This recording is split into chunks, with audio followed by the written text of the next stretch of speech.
همین دنیا را گفتن وطن اصلی شما اینجا نیست.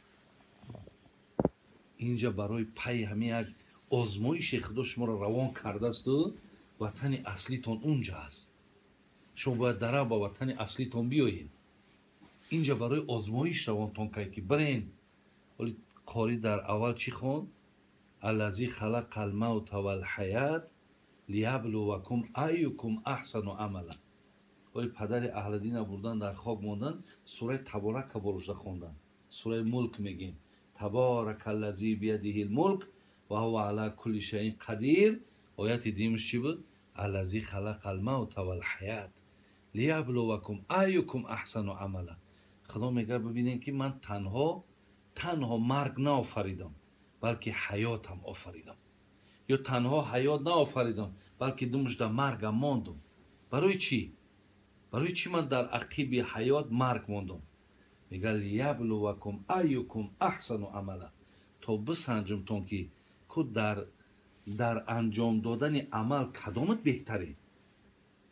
یعنی من شما رو آزمایش میکنم و شما بازگشتی به سوی وطن اصلیتون دارین. معنای غریب میگه همیه.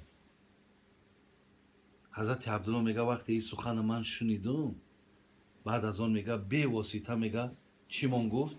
گفت که اذا اصبحت فلا تنتظر مسا و اذا امسیت فلا تنتظر صباح. خذ من صحتک لسقمک و من حیاتک لموتک. من جوشیشتم اوسطوری جون یک پدیز رومم طرف 84 من تا شیرای اروسی. من گفتم آخی این قگپایی که ما داریم، همین توجی که ما داره، کلاسیکای ما داره، همیشه هم میاره بمانیم. اینا خوب نیست. گفتم یک کس میدره میفهمش میخونش معناش میفهمه. این سخن بین، این سخن عبدالله را بین چی میگه؟ میگه که سحر شید بچم تا بگه باور نکه که در قید حیات باقی میمونی. باور نکه. اگر با بگاه مبادای رسیدی تا سحر باور نکه. چیکار که؟ برای روزهای مرگت حیات غنیمت بشمار و برای روزهای بیماری تنصیحتی غنیمت بشمار. برای همین برادران عزیز و گرامی، مقصد امام از این حدیث در دنبال خواندن قاری همین بود که برادرها ما هم در این دنیا هم مثل همون توصیه‌ای که پیامبر دادن و حضرت عبدالله دادن مثل همونیم. یعنی اینجا گویم توقفگاه دائمی ما نیست. ما خواهیم نخواهیم، زیرا میگه آن که آمد به جهان اهل فنا خواهد بود، آن که پاینده و باقی است الله خواهد بود. فقط الله باقی میمونه. همه ما برادران نوبت به نوبت دنیا رو پدرود میگیم، لیکن یک گپی آخر میزنم دعا میکنیم. حضرت موسی را الله چی گفت؟ یا گفت یا موسی الفقر من الحسنات هو الموت الاکبر. میدونی گفت ای همه مرگ وزنی کدام مرگه؟ وقتی که پیش من بیایی برای آبرو عزت یگان عمل نداشته باشی، برای خلاص شدن خودت، برای قیمت پیدا کردن خودت وقتی پیش من دست خالی میای، این مرگ مشکله. گفت این مرگ وزبینه. برای همین در حیات حرکت کنیم برادران. ما را دنیا فریب نکنه. خدا که بسیار مهربان. من چی میگم؟ میگم من از شاهرگ به تو نزدیکم. آیت میگنی نحن اقرب الی من حبل الورید. ای شاهرگ به تو نزدیکم. این را ایروی دوست داریش میگه خدا. وقتی که دوستت میدارم میگه میگومد که دنیا فریبت نکنه. چخیلی که پیشینا را فریب کرد. برای همین فریبی را نخرین که بعد بسیار شیخ سعدی چی میگو؟ تو را دنیا همه گوید شب و روز. همین دنیا گفته سید میگه و نمیشنوی. تو را دنیا همه گوید شب و روز که هان از صحبتم پرهیز مده خود را فریب از رنگ بویم که هست این خنده من گریه آمیز. خدا کنه برادرها که ما و شما در این حیاتی که داریم، حاضر تنی صحتی که داریم، روزهایی را که گذراندیم، هیچگاه بی پروا نباشیم، بی اهمیت نباشیم و هیچ وقت آفریدگار و رازقمون در یاد فراموشی قرار ندیم. زیرا می مرگم ناگهانی میاد. ناگهانیش به این مقصدی هست که ما همیشه آمادگی داشته باشیم، تیاریمون باید باشه. خدای مهربان ثواب این آیت های ربانی را، ثواب این پند و نصیحت را، ثواب این خیر احسان را به روح این پدر حاجی اهل‌دین رسانه. خدا روشش شاد کنه، قبرش پرنور کنه. خداوند هر یک لغزش ها و کمبودی ها و خطاها را با فضل کرمش مغفرت بگرداند. خانه آخرت الله مهربان آباد گرداند. باقی مانده فرزنداش الله خصوص این دادر ما حاجی اهل‌دین، خدا عمر دراز، ایمان کامل، سعادت دنیا و آخرت، جمع دوستان و نزدیکا و رفیقایی که در اینجا قدم ماندین، خدا قدمای همتون در حسنات نویسه و خیر دنیا و آخرت نصیبتون گردانه. ربنا تقبل منا انك انت السمیع العلیم و تب علینا انك انت التواب الرحیم. آمین یا رب. خدا رحم. در رضا بودن پدر و مادر یک چند سخنهای مبارک میگفتی. این سوال اولی من است.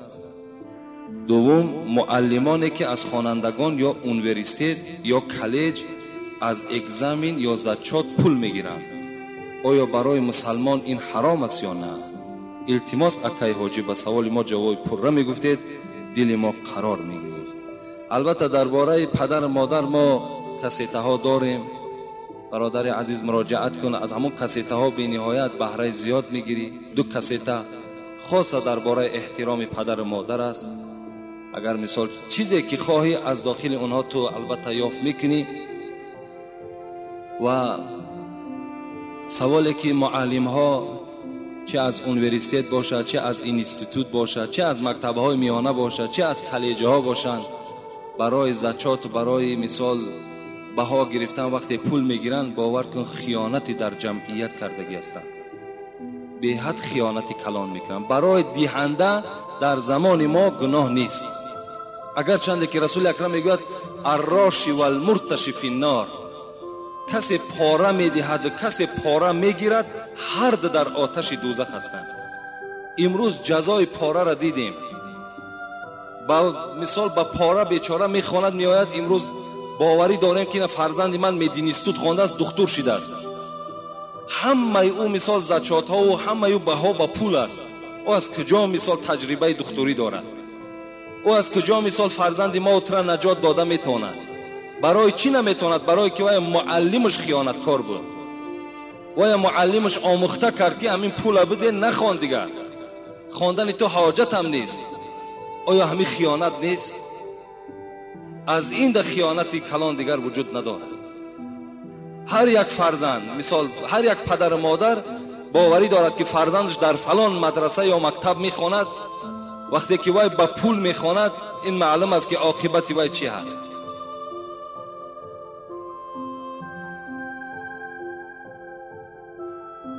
و البته آدم دهنده در این زمان ما گناهکار نمی شود، زیرا اگر حاضر ما فرزندا مانده از جهت فرزندا ما پاره ندهیم و دیگر داخل نمیکنند. فرزند ما دیگر در او یونیورسیته یا که در مثال همون مدینیستوت خوانده نمیتوانند تا اگر پاره ندهیم. امروز پاره ما میدهیم، لیکن همون گیرنده ها گناهکار هستند، دهنده ها گناهکار نیستند.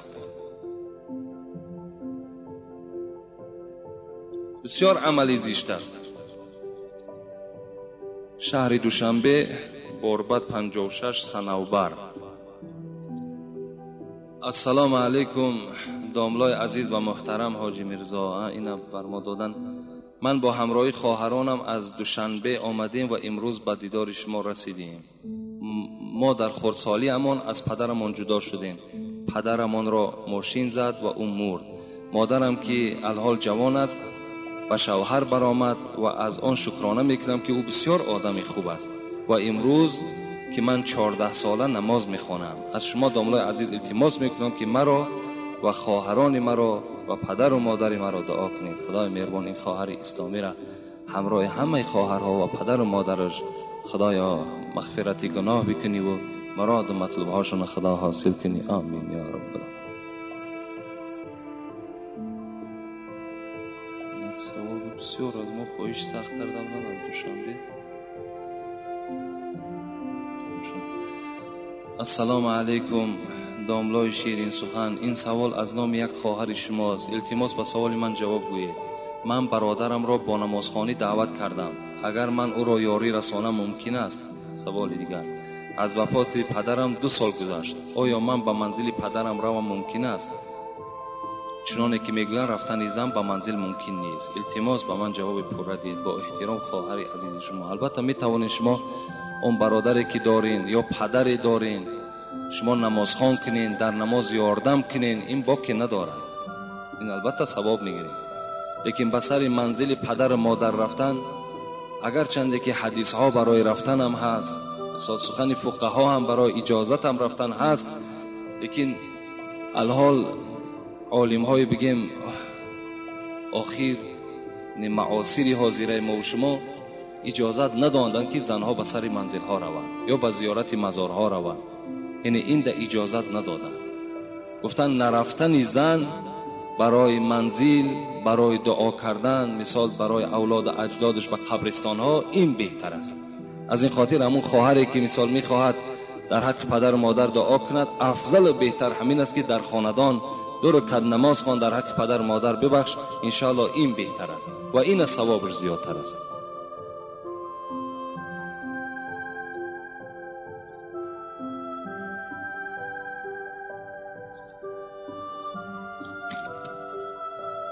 سلام داملای محترم، از شما خواهش و التماس میکنم با همین سوال من جواب گردانید. گویا که عمر خیام در جماعت مست بود و در دستش پیاله می، و ناگاه پیاله از دست او میافتد و میشکند. شخصان گرد و اطراف او را تماشا دارند. او باشد این شعر را میخواند: ابریق می مرا شکستی ربی، بر من در عیش را ببستی ربی، بر خاک زدی می نابی مرا، خاکم به دهن مگر تو مستی ربی. بعد خواندن این مصرع‌ها در روی او سیاهی پدید شده است. بعد خواندن دیگر شعر سیاهی در روی او ندیده شد. همانا ناپدید می شود که چنین بوده است: ناکرده گناه در این جهان کیست بگو، هر کس که گناه نکرد چون زیست بگو، من بد کنم و تو بد مکافات دهی، پس فرق میان من و تو چیست بگو. بعد از این جماعت و از واقعه روی داده او را اولیا خواندند. آیا این 8 مصرع شعر ضد دین هست یا نه؟ و واقعه با عمر خیام چنین بود یا نه؟ ما بین من و 1-2 شخص بحث شد. من در جواب گفتم که با واقعه روی داده شده باوری ندارم. بنابراین از شما یک بار دیگر التماس شعرها را با پررگی تحلیل کرده و واقعه‌ای که بحث می رود با پررگی شرح دهید. مخلص اشدی شما از دوشنبه، اسرائیل. افسوس می‌خورم که از سبب راه دور در امر معروف شما اشتراک ندارم. به هر حال که از روی کاسته هایتان شما را نغز میشناسم و احترام میکنم. خدا نگهبانتان باشد. یعنی این واقعی که به عمر خیام گویا شده باشد که وقتی در دستش مثال پیاله می بود و وقتی که میخواست که همین می نوشد که همون می با همون ابریقش با همون ظرفی که داشت در زمین زد و شکست و به سوی پروردگار گفته: پروردگار، تو ابریقی مرا شکستی، آیا تو مست هستی؟ این سخن در آخر حضرت عمر خیام گفته باشد. وقتی که این سخن گفت، خداوند در حال میگه چهره عمر خیام سیاه کرد و بعد این باز چی گفت؟ ناکرده گناه در این جهان کیست بگو. یعنی پروردگار کی هست در دنیا که ناکرده مثال حیات برده است و گناه نکردگی هست؟ کی هست؟ میخیل گفته. این وقت این 4 مصرع را خوان، بعد این باز رویش سفید شد گویا. آیا همین واقعه اصل دارد؟ این دروغ است، باور کنید. منم باور ندارم. منم در یگان کتابم ندیدم، لیکن اکنون ادبگاه محبت ناز و شوخی بر نمی دارد. کسی نباشد، چه اولیا باشد، چه مثال همون دوستان خدا هم به درگاه خداوند این گونه ناز کرده و ای پروردگار تو مستی گفته، این ده هیچ کس قدرت نداره. این گونه معامله هم بر خدا کردن، این باور که این در عقل انسان جا نمیگیرد. من یک حدیث حضرت عمر را نویسانده میخواهم که برای شما خوانم. حضرت میگوید یک مرد راه میرفت، در راه رفتن بسیار میگه ایتا خاکسار بود، خاکساری کرده، گویا گردن پست زمین تماشا کرده میرفت. حضرت عمر گفتن لا تمیت علینا دیننا اماتک الله. این مرد گفتن سرت بردار، گفتن تو آدم مسلمان هستی، تو خطا یک باتر بگیر، یک آدم با قوت بگیر. گفت دین اسلام را بر ما نمیران، گفت خدا ترا هلاک بگرداند. یعنی چند قدر مثال راست باش گفته است. خطا همچه خاکسار ای قذلیل نگیر. باز میگه در دیگر شخص دید میگه که بسیار شکسته بود. میگه اونا چی گفت؟ ارفع رأسک فإن الاسلام لیس بمرض. سرت بردار، گفت ای مرد، گفت اسلام بیمار نیست، گفت اسلام را بیمار در چشم مردم نشان نده، گفت سرت بردار. گفت یعنی با غیرت باش. یعنی ما و شما هم باید که چونین حکایه ها قطعی مثل که گویا یک ضربه در همین اسلام میزنیم، گویا که اسلام هم مثل یک افسانه نشان میدیم. همچنان هم میگن که گویا که برق ولی وقتی که مست شده است با همون عصاش در عرش الهی زده باشد. اینا دروغ هستند، اینا را باور کردن در کار نیست. این کتابچه هایی که برآمده است اینا نه آیت نه حدیث آخه. در یگان کتاب معتبر آمدگی نیست که مثال حضرت برق در عرش پروردگار با تیاقی خود زده باشد و گفته باشد که خداوند یعنی چی پیشنهاد کرده است، یک دوزخ گویا که نابود کرده باشد. اینا افسانه هستند، اینا را باور کردن در کار نیست. اینا مثل همونا هست. یعنی هیچ وقت عمر خیام بسیار فیلسوف کلام بودن، بسیار آدم خدا ترس بودن و عرق نوش نبودن. برای چی عرق نوش نبودن؟ زیرا حضرت حافظ بینین در مصرع شعریش میگه المنت لله که در میکده باز است، زان رو که مرا بر در او روی نیاز است. خمها همه در جوش و خروشند ز مستی، آن می که در آنجاست حقیقت نه مجاز است. از وی همه مستی و غرور است و تکبر، و از ما همه بیچارگی و عجز نیاز است. اون می که میگوید ما در مصرع‌های شعری ذکر میکنیم، حضرت حافظ میگوید اون می میگد اون می مجازی نیست، از وی همه مستی و غرور است و تکبر. این می مجازیه که این می که مردم در دکانها میفروشن و مینوشن، اینا میگه از اینا فقط غرور تکبری مثال خاری و ذلت است و از ما همه بیچارگی و عجز نیاز است. آن می که ما میگوییم در مصرع‌های شعری همه این عاجزی را نشان میدهد، همه این یک سرخمی ما نشان میدهد. این می ما اون می نیست میگوید. از این خاطر اون می که عمر خیام هم ذکر کرده است، اون می همش عشق خداوندی هست، همه او عشق اسلام است، نه این می اساسی که مثال امروز مردم باید می نوشن. السلام علیکم استاد عزیز. اگر در پهلویت زنت یا خواهرت یا ینگت نماز خواند، نماز فاسد می شود یا نه؟ این اگر در خانه شما نماز می خونین، یکی مادر در پهلوت نماز می خواند، زن در پهلوت نماز می خواند، ینگر در پهلوت نماز می خواند، خارزاد در پهلوت نماز می خواند، اینا در 4 شرط است. یکم شرط چی است؟ یکم نماز هر دی شما یک نماز باشد. مثال اگر هر دو نماز پیشین میخونین، اون کس در تو اقتدا کردگی باشد. یکم شرطش در پهلوی تو میسده، در تو اقتدا میکنه، تو امام میشوی و وای مقتدی. دوم نماز رکوع سجود دار باشد، یعنی نماز جنازه نباشد، نمازایی که رکوع سجده دارند، مثل نماز پیشین. سیوم زن اهل شهوت باشد، یعنی زن پیرانسال نباشد، زن جوان باشد.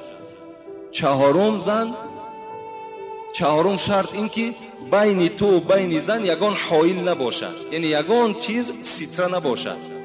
این صورت اگر در پهلوی تو ایستاده نماز خواند، نماز تو را فاسد میکند. اگر مثال زنی تو هست، خواهری تو هست، در پهلوی تو میستاده، با تو اقتدا میکند، لیکن برابری تو میستاد در یک نمازین. دوم این که همون زن جوان است. سوم که نماز رکوعدار است.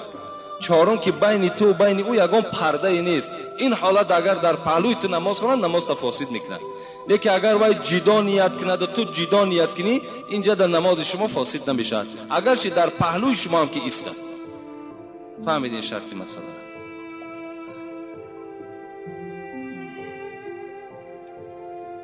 السلام علیکم داملای عزیز، من خواهر اسلامی شما هستم. سوالی دارم داملای عزیز.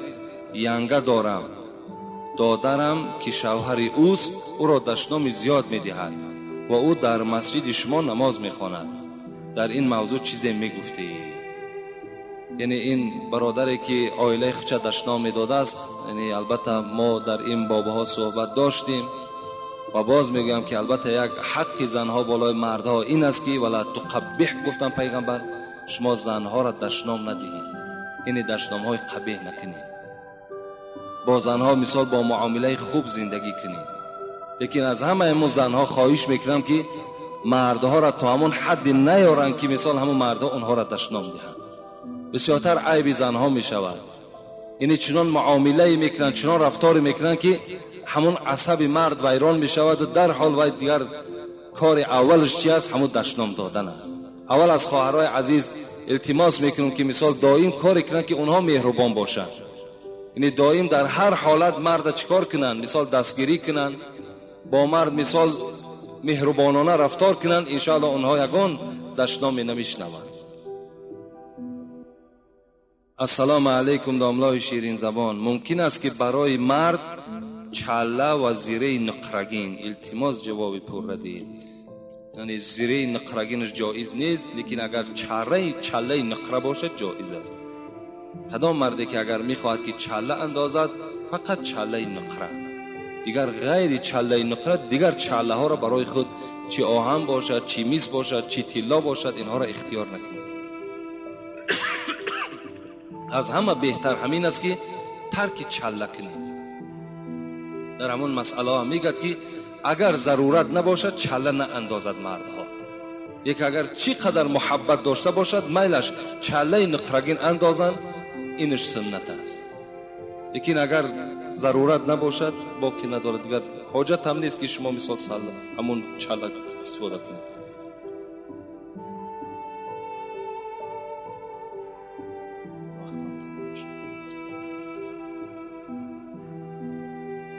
السلام علیکم داملای شیرین سخن، ممکن است که در سر منزل سنگ با صورت مانند؟ التماس جواب پر را بگید. نه عن ان یکتب علی القبر شیء.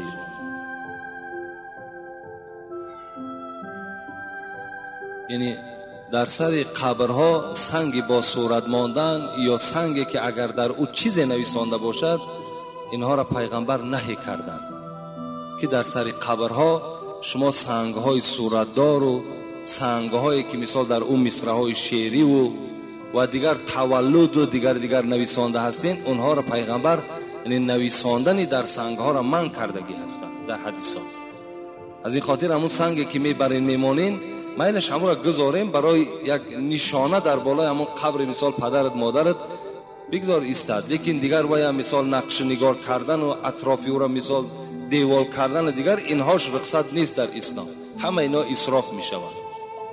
بسیار خوب میشود در همون نزد درخت مثال هم پدرت مادرت یک درخت بشینان، یک درخت شینان، هم را آب ته مثال همون سبز شود، دایی مثال هم ذکرگو میشود، هم یک یاردمچی برای همون قبر پدر و مادر شما میشود. این بهتر است از این قدر مثال عمارت هایی که در بالای قبرها میکنید. امروز باز این حکومت خودش به ذمه گرفته است مثال آبادی قبرستان ها را همون خودشان میکنن، آینده آیسته آیسته درخت هم میکنن، راه هم میکنن، البته آباد میشن. حاجت دیگر به همین سنگ های نویساندن و صورت کردن ما و شما نیست. و آخر دعوانا ان الحمد لله رب العالمین.